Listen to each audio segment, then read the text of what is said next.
pemirsa Traju.id.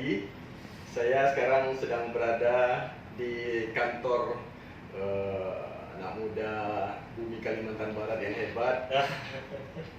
Publik mengenalnya sebagai the think taker of Jagat Karya. Tulisannya unik, pakai Jagat Karja, DJ. Pasti ada filosofi ini. Inilah Bang Rizal Hamka, bergerak di bidang literasi, musik, bla bla bla. Nanti bisa klik Rizal Hamka, Jagat Karya akan muncul. Bagaimana nih Bang, abang merintis Jagat Karya dengan segala reputasinya?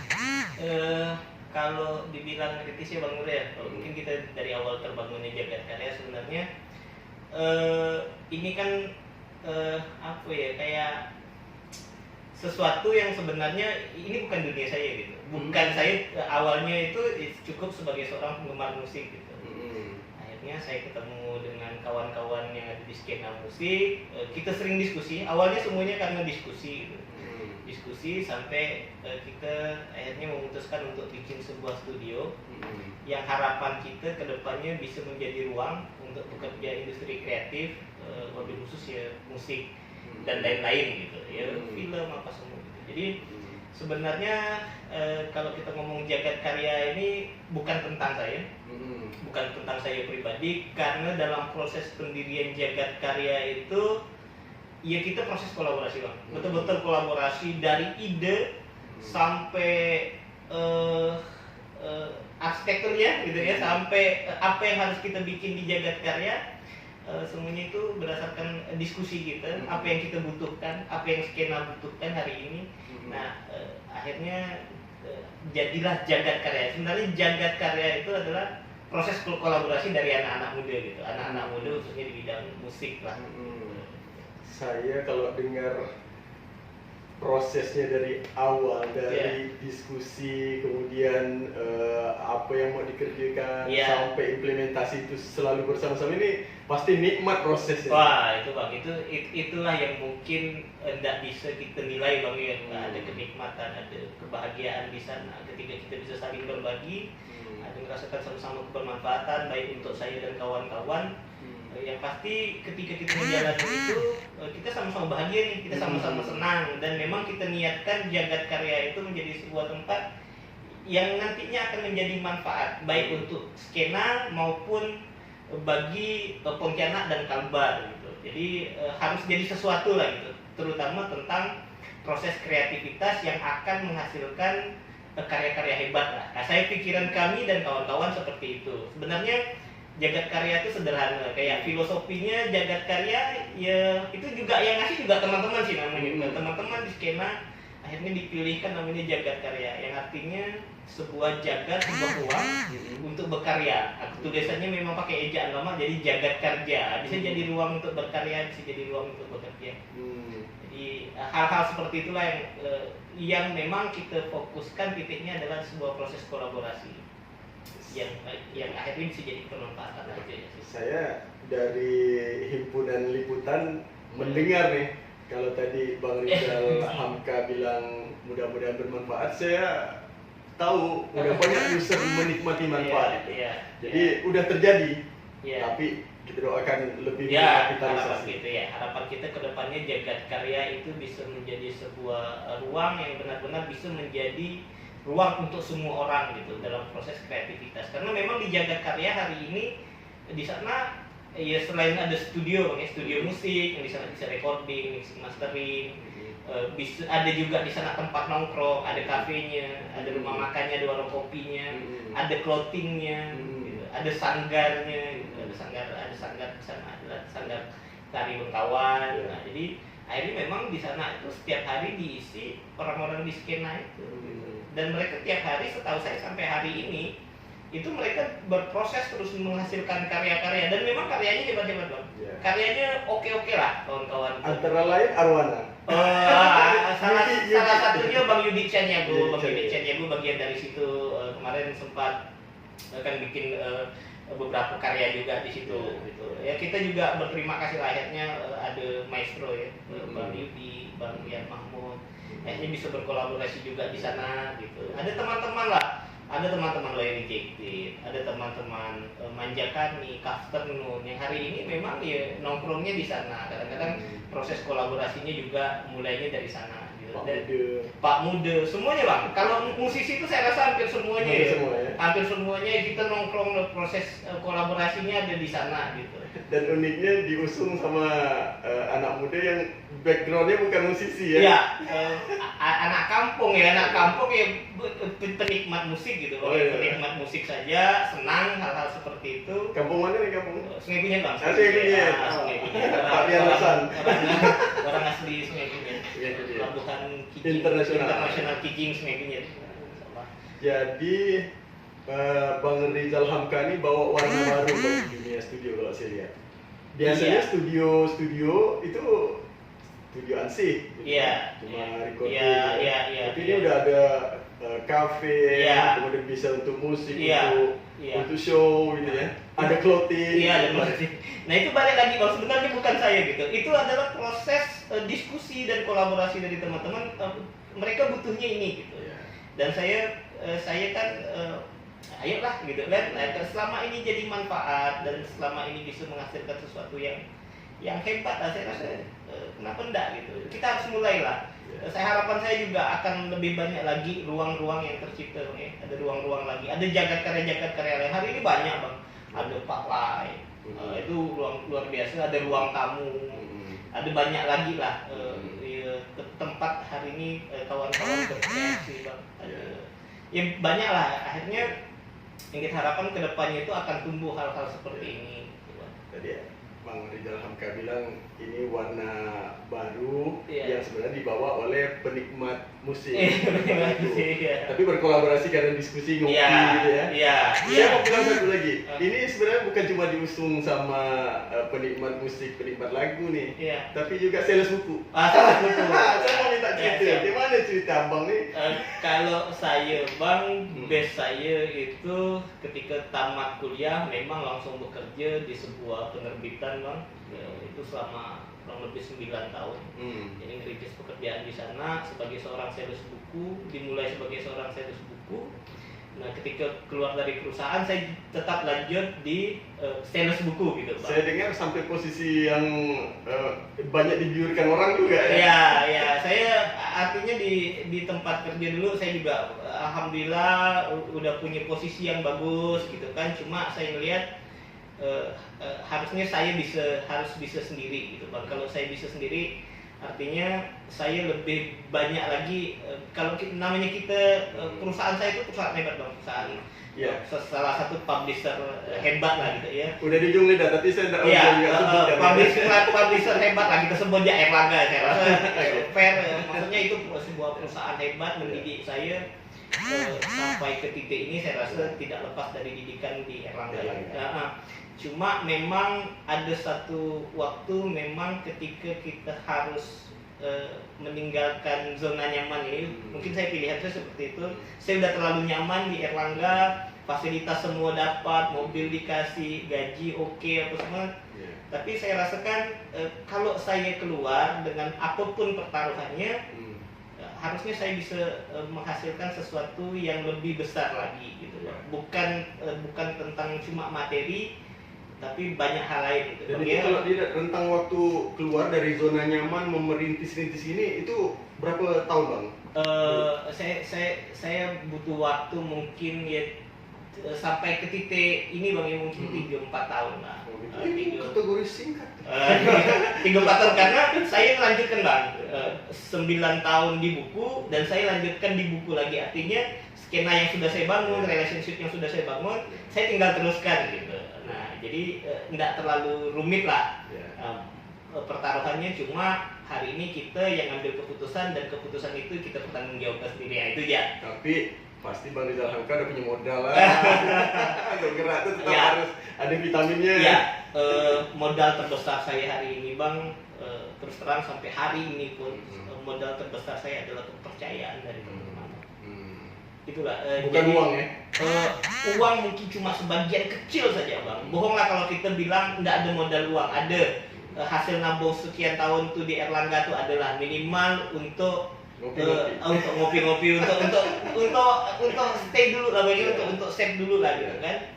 Tapi memang saya rasa modal utama saya sampai hari ini pun adalah kepercayaan yang diberikan teman-teman kepada saya, yang tentu saja butuh komitmen yang kuat banget untuk mempertahankannya. Saya rasa hari ini untuk menjaga kepercayaan trust orang sama kita itu kan tidak mudah bang.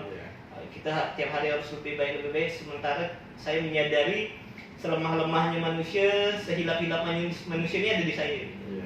Daif lah gitu, banyak kesalahan dan saya banyak sekali melakukan kesalahan pengambilan keputusan. Nah cuma alhamdulillah tadi itu masih dipercaya sama kawan-kawan gitu ya, akhirnya sampai sekarang enjoy, bisa bertahan, bisa survive ya, alhamdulillah bisa tetap jalan lah sampai sekarang. Nah ini jahitannya ini antara sales buku, penikmat sastra, penikmat musik, kemudian bisa melahirkan satu yang besar dan bermanfaat bernama Jagat Karya. Itu salah satu bagian dari rintisan bersama teman-teman yang lain, tapi kita lihat ketokohan Bang Rizal Hamka ini. Nah, saya mau tanya satu nih, ini yang terakhir ya, kita terlalu panjang nanti kesian teman-teman. Bang Rizal Hamka ini merintiskan kewirausahaan atau entrepreneurship di kalangan para seniman. Apa filosofinya itu, Bang? Saya tuh Bang sebenarnya bukan filosofi sih Bang. Saya akhirnya saya melihat kawan-kawan yang bekerja di dunia industri kreatif yang itu juga teman-teman saya. Ada beberapa yang sampai bilang gini, ini cerita singkat ya Bang, gini. Aku ini udah kelamaan main gitu. Aku ini udah terlalu lama di musik sehingga aku lupa, pas satu waktu akhirnya aku ketinggalan nih gitu, secara ekonomi, secara apa gitu Bang, mau kerja umur udah ndak ini lagi gitu kan, udah terlalu lama. Saya rasa ini salah gitu. Kalau saya nilainya salah, karena Bang, mereka dikasih sesuatu yang saya ndak punya Bang. Mereka jago bermusik, sementara saya nggak pandai bermusik gitu. Harusnya mereka ini kan punya sesuatu yang dikasihkan talent gitu, ada talenta yang mereka punya, ini kan harusnya punya nilai tambah, dan ini nggak boleh dikeluhkan gitu. Nah akhirnya saya riset lah Bang ya, apa sih masalahnya sebenarnya gitu. Nah sebenarnya permasalahannya adalah mereka hendak mempersiapkan diri, ada plan A plan B nya gitu Bang. Maksudnya oke lah kita totalitas bermusik, kita totalitas berkarya di bidang ya film, apapun itulah industri kreatif. Tapi kita juga harus realistis gitu. Misalnya di musik, apakah benar nih di musik ini bisa untuk kalau yang udah berkeluarga bisa ngebolkan dapur enggak nih? Apakah dengan skena musik yang ada hari ini, sementara yang di nasional pun hari ini ngeluh juga Bang kan? Apalagi yang prosesnya di Kalbar dengan pasar yang sekarang yang luar biasa, pertarungannya juga luar biasa lah saya rasa. Akhirnya saya pikir harusnya dengan talent yang kalian punya, kalian orang-orang hebat di musik, orang-orang profesional, orang-orang yang punya komitmen bagus Bang ya. Saya lihat tuh kawan-kawan di musik tuh orang-orang hebat Bang, punya konsistensi dan komitmen yang bagus-bagus. Nah mungkin hari ini karena saya sales Bang ya, saya sales, bagaimana kalau kita mulai selain kita bermusik, kita fokus berkarya, kita juga fokus untuk mencari sesuatu di luar musik gitu. Tinggal kan sekarang harus ada yang dikorbankan Bang, bukan musiknya, mungkin waktunya Bang, waktunya yang dikorbankan. Waktu nongkrongnya mungkin dipersingkat, waktu yang leha-lehanya disingkat, tapi fokus di berkarya dan bekerja sebagai seorang pengusaha. Karena kalau bekerja di satu perusahaan, bekerja itu memang agak rumit Bang, karena kan di musik ini kan apalagi band Bang ya, saya kan ada di sekian band.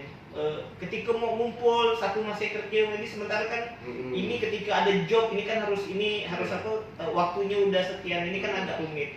Nah pilihan terbaik adalah kalian tuh jadi pengusaha, minimal punya usaha kecil apalah gitu. Nah kita bikinlah Jagat Karya itu Bang. Jagat Karya tuh kalau nggak salah saya ada 9 atau 10 usaha lah yang ada di situ. Benar.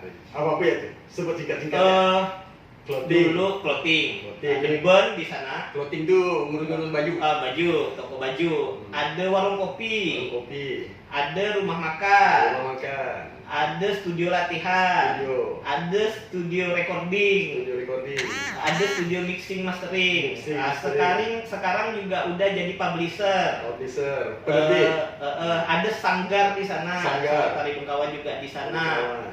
Nah, ada event organizer di sana. IO. IO. 9. Masih Ada Haldream dulu juga di sana, Haldream Bang. apa? Haldream itu rumah produksi, Bang. Nah, Haldream content maksudnya? creator, Pak. Haldream. Dream. Haldream itu namanya, Bang. Saya kira hal-hal yang dimimpikan. Nah, mungkin itu, Bang, ya. Oh, gitu ya. Gitu. Karena saya juga bagian dari Haldream juga gitu kan. Nah, ini ada Bang Kezar Halbi di sana sebagai inilah yang punyanya Haldream dulu Iya, gitu. iya. Sekarang kita kolaborasi.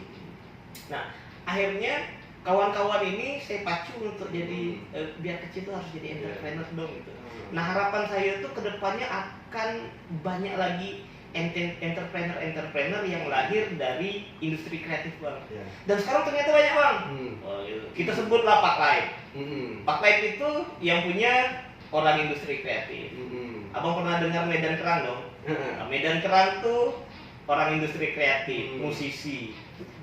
Yang punya Star Cross, yang punya Masaloka sekarang orang-orang industri kreatif. Luar biasa. Nah, sekarang itu kawan-kawan di industri kreatif itu punya banyak sekali gitu. Nah, dulu pernah ada namanya Chili Swing. Nah, itu dari anak-anak industri kreatif juga.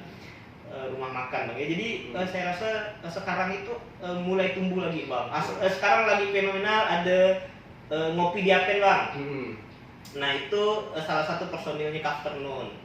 Ada kawan-kawan dari ini selain musisi hebat, Bang, ya, kayak Manjakani. Yeah. Mereka juga bikin produk untuk dijual. Dan itu saya rasa bukan karena saya sama sekali tidak. Maksudnya karena skena yang terbangun ini akhirnya kan kita gitu, Bang. Yeah. Bukan karena saya bukan karena saya. Kalau saya kan ya di Jagat Karya kita proses diskusi saja, tetap yang mengeksekusi, tetap yang menjalankan mereka gitu, Bang. Kalau saya cuma ya tukang lihat-lihatnya lah, kalau ada yang agak salah saya tegurkan, kalau jadi sales buku lah. kalau saya sih memang base-nya sales buku, ya pengen hidup sebagai sales buku dan pengen mati dikenang sebagai sales buku gitu. Sales buku yang partai besar. Besar kecil aja, Bang. Menjual satuan pun ayo. Itu memberikan motivasi Ya. sebagai besi berani untuk sukses. Iya. Saya rasa ya itu, Bang, kalau saya itu sederhananya gini, Bang. Kan saya menyadari kalau saya sendiri ini bukan orang hebat. Makanya saya harus berkawan dengan orang-orang hebat. Nah, kawan-kawan di industri kreatif itu adalah orang-orang hebat, Bang. Nah, ini karena saya tidak hebat, makanya saya harus berteman dengan orang-orang hebat. Biar ada cipratan hebatnya, Bang. Dikit-dikit nampak hebat gitu, Bang. Berteman dengan Bang Nur, ya kan? Berteman dengan kawan-kawan yang hebat-hebat tuh membuat kita jadi terlihat hebat gitu, Bang. Gitu, Bang. Jadi ada percikan-percikannya yang nyemprot ke kita gitu, Bang. Ya, terima kasih Ya. Bang Rizal Hamka. Ya, terima kasih. Beliau ini punya gelar baru di wisuda sebagai Tong Ayo. Ayo, alhamdulillah. Apa ya Ayo? Ayo. Tidak pernah menurunkan semangat, tapi Ya. malah dikapitalisasi menjadi besar Ya. dan tak sabar nunggu besok. Insya Allah, Bang. Terima kasih, Bang Rizal Jadi Hamka. manfaat kita Udah ayo kan, Bang. bincang-bincang di kantor beliau ini, Ya, kawasan Jalan Perdana, ada 2 ruko. Hebat, nanti akan jadi toko buku, tempat ngopi, dengan bayang-bayang seperti tadi itu juga akan ada satu Ya. sentral baru, ekonomi kreatif di antara Perdana dengan Jalan Reformasi. Strategis. Ya. Stay tune di traju.id. Makasih, Bang. Assalamualaikum. Waalaikumsalam warahmatullahi wabarakatuh. Sekali lagi, mantap. Tuh,